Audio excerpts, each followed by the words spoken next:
और आप देख रही हमारा चैनल ट्रेडिंग से टक्कर। साथ ही अभी सब्सक्राइब करिए हमारा चैनल और दबा दें बेल आइकन। खबर भारत और साउथ अफ्रीका की ए टीम के बीच में बेंगलुरु स्थित बीसीआई के सेंटर ऑफ एक्सीलेंस में 2 मैचों की अनऑफिशियल टेस्ट सीरीज का पहला मुकाबला खेला जा रहा है। इस मैच के तीसरे दिन का खेल खत्म होने पर यह काफी रोमांचक स्थिति में पहुंच गया था, जिसमें भारतीय ए टीम को जहां आखिरी दिन के खेल में जीत हासिल करने के लिए 156 की रन की दरकार है, तो वहीं अफ्रीकी टीम की नजरें 6 विकेट हासिल करने पर है। तीसरे दिन का खेल खत्म होने पर इस सीरीज में भारतीय टीम की कप्तानी कर रहे स्टार विकेट कीपर बल्लेबाज ऋषभ पंत नाबाद थे, जिन पर अब तक चौथे दिन के खेल में जीत दिलाने की सबसे बड़ी अहम भूमिका रही है। नवंबर महीने में भारत और साउथ अफ्रीका की प्रमुख टीमों के बीच 2 मैचों की टेस्ट सीरीज खेली जाएगी, जिसमें उससे पहले दोनों टीमों की ए टीम के बीच यह सीरीज खेली जा रही है। इसमें कई प्रमुख खिलाड़ी भी खेल रहे हैं। इसमें सबसे बड़ा नाम ऋषभ पंत का, जो इंग्लैंड के दौरे पर हुई इंजरी के बाद जहां पर मैदान वापसी कर रहे हैं। पंत ने इस मैच में विकेट कीपिंग के जरिए जहां फिटनेस को साबित कर दिया, तो वहीं अब उनके पास बल्ले से अपनी फॉर्म को भी साबित करने का शानदार मौका है। इस मैच की पहली पारी पर में ऋषभ पंत सिर्फ 17 रन बनाकर आउट हो गए थे, लेकिन दूसरी पारी में अब तक उनके बल्ले का कमाल देखने को मिला है, जिसमें उन्होंने तीसरे दिन का खेल खत्म होने पर 81 गेंदों का सामना करते हुए नाबाद 64 रनों की पारी खेल चुके थे, जिसमें 8 चौके और 2 छक्के भी शामिल है। अब आखिरी दिन पंत अपनी कप्तानी में भारतीय टीम को जीत दिलाने में कामयाब है या नहीं, इसको लेकर सभी की नजरें रहने वाली है। इस वक्त की बड़ी खबर, बिहार विधानसभा चुनाव के लिए 2 फेज में वोटिंग होगी और 14 नवंबर को नतीजे घोषित किए जाएंगे। इस बार एनडीए और महागठबंधन के अलावा प्रशांत किशोर की जन स्वराज के मैदान में उतरने के बाद मुकाबला रोचक हो गया। ऐसे में ठीक चुनाव से पहले एक ओपिनियन पोल सामने है, जिसमें बताया गया कि बिहार में किसकी सरकार बन सकती है। बिहार विधानसभा चुनाव के लिए times now JBC opinion poll के अनुसार 243 सदस्यीय बिहार विधानसभा क्षेत्र में एनडीए को 120 से 140 सीटें मिलने का अनुमान है, जबकि महागठबंधन को 93 से 112 सीटें मिल सकती है। इसी बीच भारतीय जनता पार्टी 70 से 81 सीटों के साथ विधानसभा चुनाव में सबसे बड़ी पार्टी बनने की उम्मीद है। सर्वेक्षण में यह भी अनुमान लगाया गया कि जनता दल यूनाइटेड 42 से 48, लोजपा रामविलास 5 से 7, हिंदुस्तानी अवाम मोर्चा सेक्युलर 2 और रालेद 1 से 2 सीटें जीत सकती है। महागठबंधन में राष्ट्रीय जनता दल को 69 से 78, कांग्रेस को 9 से 17, सीपीएमएल को 12 से 14, सीपीआई को 1 और सीपीएम को 1 से 2 सीटें मिल सकती है। चुनावी रणनीतिकार से नेता बने प्रशांत किशोर की जन स्वराज पार्टी सिर्फ 1 सीट से अपना खाता खोल सकती है। वहीं एआईएमएम, बीएसपी और अन्य को 8 से 10 सीटें मिलने की संभावना है। इस वक्त की बड़ी खबर, बिहार की राजधानी पटना में सजे एनडीटीवी पावर प्ले के मंच से केंद्रीय गृह मंत्री अमित शाह ने महागठबंधन पर जमकर निशाना साधा। साथ ही साथ मोकामा में दुलार चंद यादव की हत्या को लेकर भी खुलकर अपनी बात रखी। उन्होंने कहा कि छिटपुट घटनाएं होती रहती है, मोकामा में जो हुआ वो ठीक नहीं हुआ। डिप्टी सीएम सम्राट चौधरी ने भी इस पर बोला है। उन्होंने कहा कि पुलिस ने इस मामले में कार्रवाई की है, चुनाव आयोग ने भी इसका संज्ञान लिया। उन्होंने कहा कि पहले हत्या करने वाले को राजनीतिक संरक्षण मिलता था, सीएम के साले के घर में बैठकर फिरौती के धंधे होते थे। वह बाहुबलियों को टिकट देने के सवाल पर अमित शाह ने कि ये जेडीयू का मामला, लेकिन जिस तरह 15 साल तक यहाँ जंगल राज रहा, ढेर सारे मुकदमे हुए। आज भी आप सभी पार्टियों के कैंडिडेट की सूची उठाकर देख लीजिए, सबसे कम मामले एनडीए के प्रत्याशियों के ऊपर है। 2025 के चुनाव के सवाल पर गृह मंत्री ने कहा कि राजनीतिक रूप से बिहार सबसे ज्यादा जागरूक प्रदेशों में से है। बिहार की जनता असली मुद्दों को जानती है और पहचानती है। चुनाव में मुद्दों का बहुत शोर होता है, उसमें से बिहार की जनता मुद्दे चुनती है। उन्होंने कहा कि सभी पार्टियों ने जब चुनाव की स्थितियां तय हुई तो उससे पहले ही प्रचार में जुटी है। बूथ स्तर से लेकर पटना तक पार्टियों ने अपना कैंपेन स्टार्ट किया है, अपनी बात पहुंचाने के लिए अच्छा काम किया, लेकिन हमें विश्वास है कि हम लोगों के लिए परिणाम अच्छा ही होगा। और आप देख रही हमारा चैनल ट्रेडिंग से टक्कर। साथ ही अभी सब्सक्राइब करिए हमारा चैनल और दबा दें बेल आइकन। इस वक्त की बड़ी खबर, उद्धव ठाकरे की अगुवाई वाली शिवसेना यूबीटी के प्रमुख नेता संजय राउत ने हाल ही में घोषणा की है कि उन्हें गंभीर स्वास्थ्य समस्या हो गई है और उनका इलाज चल रहा है। उन्होंने यह ऐलान किया कि वह अगले साल तक अच्छी सेहत पर पा लेंगे। राउत ने लोगों से मेरे प्यार और भरोसे का जिक्र करते हुए एक पत्र में कहा कि उनका स्वास्थ्य अचानक बिगड़ गया और उन्होंने स्पष्ट किया है कि डॉक्टरों की सलाह के अनुसार उन्हें फिलहाल बाहर न निकले और सार्वजनिक स्थानों पर न जाने की सलाह दी है। संजय राउत के इस ऐलान के बाद प्रधानमंत्री नरेंद्र मोदी ने एक्स पर एक पोस्ट में जल्द ही स्वस्थ होने की कामना की है। पीएम मोदी ने लिखा कि आपके शीघ्र स्वस्थ होने और अच्छे स्वास्थ्य के लिए प्रार्थना करता हूं, संजय राउत जी। मोदी की शुभकामनाओं पर शिवसेना युवती नेता ने संजय राउत को प्रतिक्रिया देते हुए आभार जताया। उन्होंने सोशल मीडिया मंच एक्स पीएम मोदी के पोस्ट पर रिप्लाई करते हुए लिखा कि मेरा परिवार आपका आभारी है। राउत ने स्वास्थ्य कारणों का हवाला देते हुए सार्वजनिक जीवन से 2 महीने के अवकाश की घोषणा की है। राउत के करीबी सूत्रों ने बताया कि चिकित्सकों ने उन्हें पूरी तरह आराम करने की सलाह दी। इसका कारण यह है कि राउत की 2019 को और 2020 में 2 बार एंजियोप्लास्टी हो चुकी है। तो इस वक्त की बड़ी खबर, बिहार की सियासत में एक बार फिर से हलचल मचाने वाली बड़ी खबर मोकामा से सामने आई है। दुलारचंद हत्याकांड मामले में पुलिस ने शनिवार की देर रात बड़ा एक्शन लेते हुए मोकामा के बाहुबली और पूर्व विधायक अनंत सिंह को गिरफ्तार कर लिया है। बताया जा रहा है कि ये कार्रवाई खुद पटना के एसपी कार्तिकेय शर्मा की मौजूदगी में की गई है। देर रात भारी सुरक्षा व्यवस्था के बीच पुलिस की टीम कारगिल स्थित अनंत सिंह के आवास पर पहुंची और उन्हें हिरासत में लेकर अपने साथ चली गई। मोकामा में हुए चर्चित दुलारचंद हत्याकांड ने लंबे समय से राजनीतिक और प्रशासनिक हलकों में हलचल मचा रखी थी। मामले की जांच के दौरान कई अहम सबूत पुलिस के आगे हाथ लगे थे, जिसके साथ बाद अनंत सिंह की भूमिका संदिग्ध मानी जा रही थी।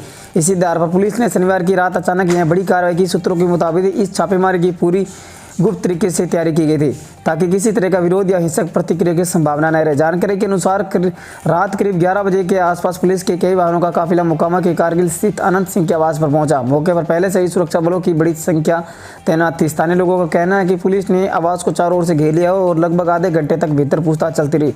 इसके बाद अनंत सिंह को हिरासत में लेकर पुलिस टीम वहां से निकल गई। अब तक की पुलिस की ओर से इस गिरफ्तारी पर कोई आधिकारिक बयान नहीं जारी किया गया है। हालांकि अनंत सिंह के करीबी सूत्रों ने पुष्टि की कि उन्हें देर रात एसपी कार्तिकेय शर्मा ने इस समय गिरफ्तार किया है। फिलहाल यह स्पष्ट नहीं हो सका है कि पुलिस उन्हें पूछताछ के लिए कैसे लेकर गई है या औपचारिक तौर पर गिरफ्तार किया गया। इस पूरे घटनाक्रम के बाद से मोकामा और पटना दोनों जगह पर राजनीतिक सरगर्मी तेज हो गई है। तो वही बंधक कांड में नवीनतम जानकारी के अनुसार रोहित आर्य की बच्चों को बंधक बनाने की योजना महीनों पहले से बनाई गई थी। क्राइम ब्रांच जांच कर रही है कि क्या यह एक साजिश थी और आर्य को क्यों मार गिराया, क्योंकि पुलिस पर उसे पैर के बजाय सीने में गोली मारने के कारण सवाल उठ रहे हैं, जिससे कई राज दफन हो गई। यह भी जांच हो रही है कि क्यों आरटी टीम के मौजूद होने पर भी स्थानीय पुलिस ने गोली क्यों चलाई। पवई में हुआ बंधक कांड रोहित आर्य की महीनों से तैयार की गई साजिश, उसके बच्चों को वेब सीरीज की शूटिंग के बहाने स्टूडियो में बुलाया और बंधक बना लिया। मुंबई क्राइम ब्रांच की जांच में खुलासा हुआ है कि रोहित आर्य ने बंधक को बनाने की योजना 3 महीने पहले ही बना ली थी और उसने सोच समझ कर पूरी घटना को अंजाम दिया। लोगों के मन में ये सवाल उठ रहा है कि रोहित आर्य को मार क्यों डाला, क्या किसी साजिश पर पर्दा डालने के लिए उसे रास्ते से हटा दिया। रोहित आर्य एनकाउंटर में मुंबई पुलिस पर सवाल उठा रही, उसके पैर के बजाय सीने में गोली क्यों मारेगी, जिसके कई राज दफन हो गए। मुंबई क्राइम ब्रांच अब यह भी जान की बड़ी खबर, बिहार में विधानसभा चुनाव को लेकर सियासी हलचल तेज है। 6 नवंबर को पहले चरण की वोटिंग होनी है। इससे पहले चुनाव प्रचार के 3 ही दिन बचे हैं। इससे पहले राज्य में बीजेपी ने अपने प्रचार को धार दे दिया है। पार्टी के सीनियर नेता अमित शाह भी बिहार में एनडीए की जीत के लिए पूरी दमखम के साथ चुनावी मैदान में उतर चुके हैं। इस बीच उन्होंने बिहार में बीजेपी के अकेले सरकार बनाने वाले एक सवाल में अहम जवाब दिया है। इसके साथ ही उन्होंने बिहार चुनाव में एनडीए की सीटों को लेकर अपना अनुमान भी बताया है। बिहार चुनाव को लेकर एक इंटरव्यू के दौरान अमित शाह से सवाल पूछा गया कि बिहार में बीजेपी कब तक अपने दम सरकार बना पाएगी। इसके अलावा बीजेपी के चुनावी चाणक्य में बिहार चुनाव को लेकर एनडीए की सीटों की भविष्यवाणी भी की है, जिससे काफ़ी चर्चा हो रही है। बिहार में अकेले चुनाव लड़ने और वहां अकेले सरकार बनाने को लेकर बीजेपी के वरिष्ठ नेता अमित शाह ने कहा कि यूपी में 2017 में 325 सीटें आई थी, फिर भी हम 2022 में अपने साथियों के साथ ही लड़े थे। हम राजनीतिक रूप से ताकतवर होते, ये जरूरी नहीं है, हमारे लिए ज़रूरी है अपने साथियों के साथ चलना है। यह बीजेपी की पुरानी नीति है और हम सभी को साथ लेकर आगे बढ़ने की राजनीति पर विश्वास करते हैं। इसके अलावा बिहार चुनाव में एनडीए की सीटों को लेकर अमित शाह ने बड़ी भविष्यवाणी की है। उन्होंने कहा कि इसके बाद चुनाव में हम 160 के आसपास सीटें जीतेंगे। इसके साथ अलावा बची कुछ सीटें दूसरे दलों में बंटेंगी। अमित शाह ने कहा कि जैसा माहौल बना है उसके तहत एनडीए गठबंधन 160 के आसपास सीट जीतकर आएगा, ये अभी पक्का लग रहा है। की बड़ी खबर, दिल्ली में क्लाउड सीडिंग का कोई ठोस नतीजा नहीं निकला। माने आर्टिफिशियल बारिश करानी थी तो लेकिन नहीं हो पाई। ये हमारे साथ IIT कानपुर के वैज्ञानिकों को भी अब तक पता चल गया, जिन्होंने दिल्ली सरकार के साथ मिलकर क्लाउड सीडिंग कराने की जिम्मेवारी ली थी। लेकिन क्या दिल्ली सरकार को ये सबसे पहले पता था और फिर भी उसे टैक्सपेयर के 34 करोड़ रुपए एक ऐसे प्रयोग पर खर्च करने का फैसला लिया जिसे जानकर पहले असंभव बात आकर खारिज कर चुके थे। ये सवाल उठे हैं कि दिसंबर 2024 में राज्यसभा में दिए गए एक लिखित जवाब के सामने आने के बाद इसके मुताबिक केंद्रीय पर्यावरण मंत्री ने पुष्टि की कि 3 स्पेशलाइज्ड एजेंसियों ने सर्दियों के दौरान दिल्ली में क्लाउड सीडिंग न करने की सलाह दी थी। ये एजेंसियां वायु गुणवत्ता प्रबंधन आयोग CAQM, केंद्रीय प्रदूषण नियंत्रण बोर्ड CPCB और भारत मौसम विभाग IMD ने एजेंसियों की राय स्पष्ट थी कि विज्ञान इसका समर्थन नहीं करता। पश्चिमी विक्षोभों से प्रभावित दिल्ली का आकाश शायद ही कभी इस तरह घने नमी से भरपूर बादल बनता है जिनकी क्लाउड सीडिंग की ज़रूरत होती है। जब बादल बनते भी है तो वह बहुत ऊंचे या बहुत ड्राई होते हैं। जो भी बारिश होती है और वो अक्सर ज़मीन को छूने से पहले वाष्पित हो जाती है। इंडिया टुडे से जुड़ी सोनल मेहत्रा कपूर की रिपोर्ट के मुताबिक राज्यसभा के जवाब में कई और बातें कही गई। इस मंसल इन एजेंसियों ने सर्वसम्मति से निष्कर्ष निकाला कि ठंड और गर्मी के महीनों के दौरान दिल्ली में क्लाउड सीडिंग संभव नहीं है। उन्होंने चेतावनी दी कि मौसम संबंधी जरूरी परिस्थितियां आमतौर पर नवंबर और फरवरी के बीच NCR क्षेत्र में मौजूद नहीं रहते। ये परिस्थितियां पर्याप्त आर्द्रता, लो क्लाउड बेस और बादलों की गहराई। इस वक्त की बड़ी खबर, भारत ने अफगानिस्तान के लिए एक बड़ी जंग लड़ने का ऐलान कर दिया है। पहली बार भारत एक ऐसी जंग का हिस्सा बन सकता है जो पहले से ही बर्बाद पाकिस्तान की नींदें उड़ा देगा। भारत ने एक बहुत बड़ी स्ट्रेटजी पर काम शुरू कर दिया है। पाकिस्तान ने कुछ दिन पहले कहा था कि हम भारत को बांग्लादेश की मदद से अब पूर्वी इलाके से घेरेंगे, लेकिन उससे पहले ही भारत ने पाकिस्तान को पश्चिमी इलाके से घेर लिया है। आइए अब आपको बताते हैं कि भारत पाकिस्तान के लिए कौन सी चीज़ गलने वाला है। दरअसल कुछ दिन पहले ही अफगानिस्तान की तालिबान सरकार ने ऐलान किया था कि जिस तरह से भारत ने पाकिस्तान का पानी रोका, हम भी ऐसे ही पाकिस्तान का पानी रोकेंगे।